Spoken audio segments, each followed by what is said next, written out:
Oh, what a day. Listen, first of all, I need to thank Dan for allowing me the privilege to do this. I'm sorry? Better? Okay. Firstly, I'd like to thank Dan for allowing me the privilege of being his best man. Apparently, men tend to choose their friend with the most socially acceptable character traits to represent them in the wedding process. So why he's chosen me is clearly a mystery. Still, I hope I can pull something out of the bag for you today, because ultimately you're going to judge me on my abilities as best man by having given what's hopefully a vaguely heartwarming and a nice speech that kind of prompts one or two people to go, oh, that was nice. I'd also like to take a minute just to say thanks to Daniel and Zoe's family, for today's day. I've been fortunate enough to know Daniel's parents for many years, and their hospitality and kindness towards Daniel's friends is something that I know we're all really grateful for. And having met Mr. and Mrs. Holm today and spent a bit of time talking to them, I can see that they're very similar to Avril and Joel in many respects, and so it's kind of easy to understand how two people coming from such loving and close-knit families manage to find each other and fall in love. Getting to know Zoe has been an absolute pleasure. No, really. I've never seen a girl without a smile on her face. Well, actually, last time we got together for dinner, it was tears of laughter on her face, but that probably had something to do with the after-dinner stories that were going around, but we won't go there now. Zoe's a wonderful, effervescent, bubbly individual, and I think a bit of that's rubbed off on Daniel. The thing with Dan was, you never really knew what was going on in his head, especially when it came to relationships. I always had him down as being a little bit guilty of over-analysing things, as if. But when he got together with Zoe, there was none of that. Not a minute of it. And there was no need to over-analyse, because their relationship was clearly just so right. And this became really apparent to me.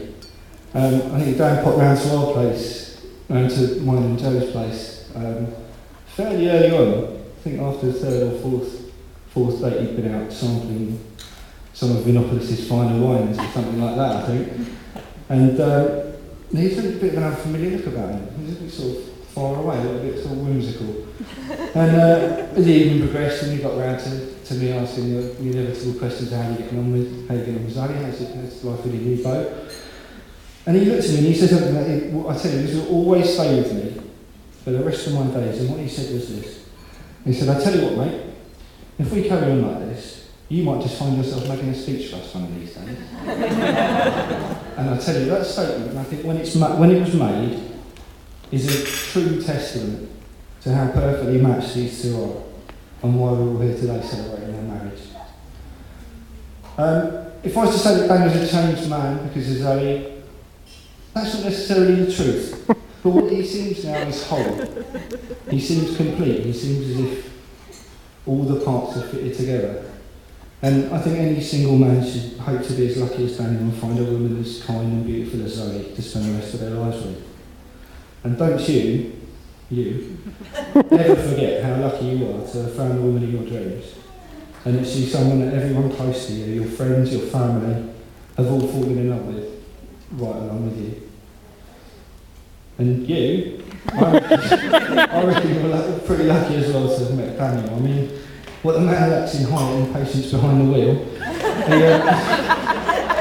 he more than makes up for his strength of character.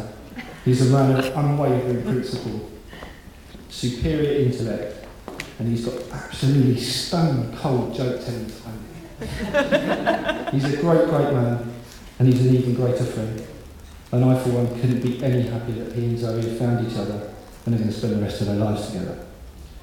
So, no claps, please. I'm going to ask everybody to please stand and raise their glasses, because I'd like to propose a toast to Daniel and Zoe. Ladies and gentlemen, will you please stand the toast? Your bride and bridegroom, Zoe and Daniel.